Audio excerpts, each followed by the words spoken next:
Sorotan terkini Berita 757. Kementerian Pendidikan KPM menegaskan tiada sebarang pelaksanaan pengajaran dan pembelajaran di rumah PDPR buat masa ini.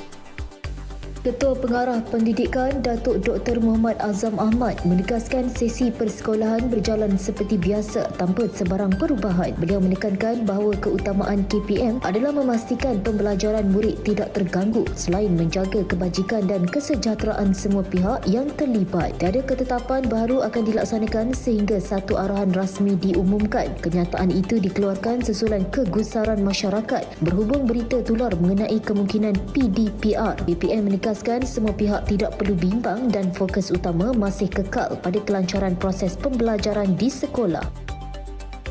Dalam perkembangan lain, penceramah bebas Zamri Vinod akan menghadapi pertuduhan di Mahkamah Magistrate Kuala Lumpur hari ini berhubung perhimpunan yang dirancang di hadapan sebuah kompleks beli belah pada 7 Februari lepas. Pertuduhan akan dibacakan di hadapan Magistrate Faizah Nur Hassan pada jam 9 pagi. Zamri didakwa mengikut Seksyen 505(b) Kanun Keseksaan iaitu membuat kenyataan yang mendatangkan khianat awam dengan niat menyebabkan ketakutan atau kegentaran awam. Peguamnya Muhammad Hanif Katri Abdullah mengesahkan tarikh perbicaraan tersebut. Sebelum ini, Zamri dilaporkan melarikan diri ke Thailand pada 13 Mac. Menurut Ketua Polis Negara Muhammad Khalid Ismail, usaha mengesan beliau giat dijalankan dengan kerjasama pihak berkuasa Thailand.